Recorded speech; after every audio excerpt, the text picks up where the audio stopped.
not love themselves. They don't have to, no one has to tell them, black people stay here. As they pass, by how dirty the place is, they already know it's black people who stay here. Why do you know it's so dirty? Why is it so dirty? They don't love themselves. You don't have to be rich. You don't have to wear expensive. Just be clean for people to respect you. Because by being clean, you already demonstrate to these people, and you are telling them without opening your mouth how they must address you. But if you are going to look like a hobo, and then you appear here at the door and say you are a chairperson of Metro who looks like a hobo, but there are two people who came here taking chances like you. That's right. But when you are clean and you say, I'm a chairperson of the Metro, even when you are not a chairperson of the Metro, they open the door. So no, thank you, sir. We've been waiting for you. Just be clean, and you can't be clean in appearance as an individual coming out of a dirty place.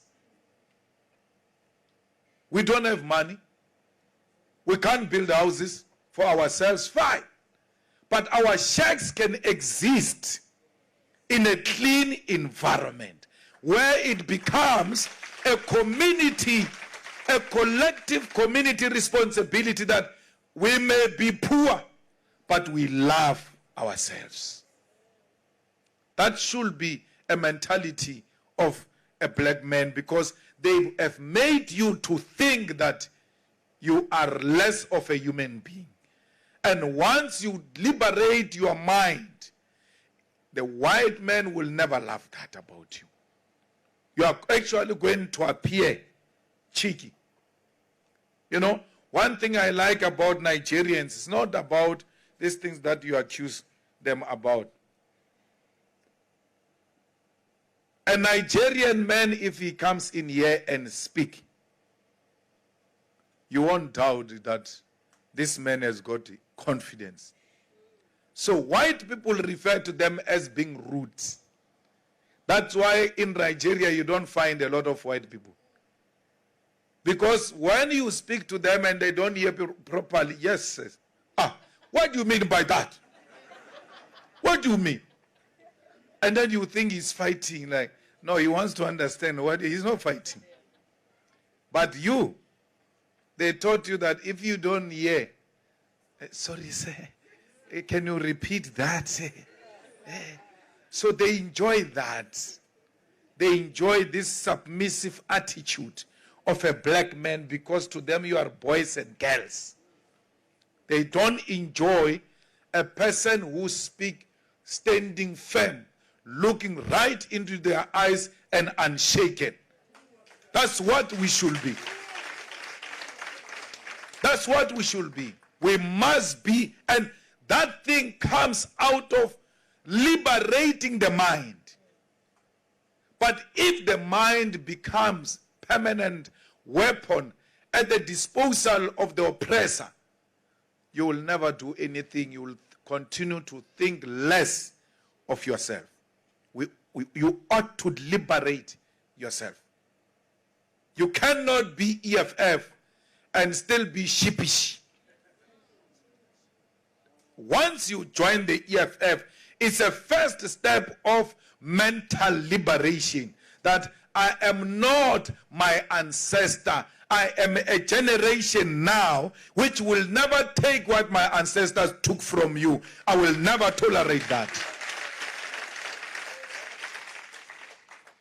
So, they don't hate Malema.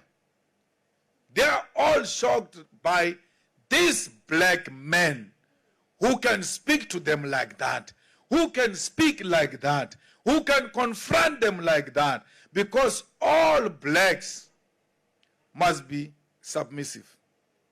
And when they paralyze you, they even come and then patronize you, that no, you are better than them. Those of you who even speak in that accent of theirs, you even speak better than them. But I always get shocked that you say you don't want these colonial people, you want to be African, but you speak like Sir Ramaphosa. You can't speak like a person that you hate. You can't. You can't say, I hate these white people, they've oppressed us, they took everything from us, and then from there, you want to speak like them. Only in South Africa do we do that.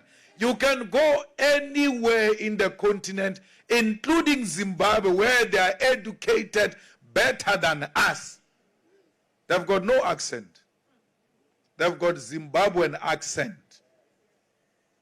They don't have this thing of yours because they've never seen themselves in the image of a white man. They saw themselves in the image of an African man and accepted education as a form of liberation, not as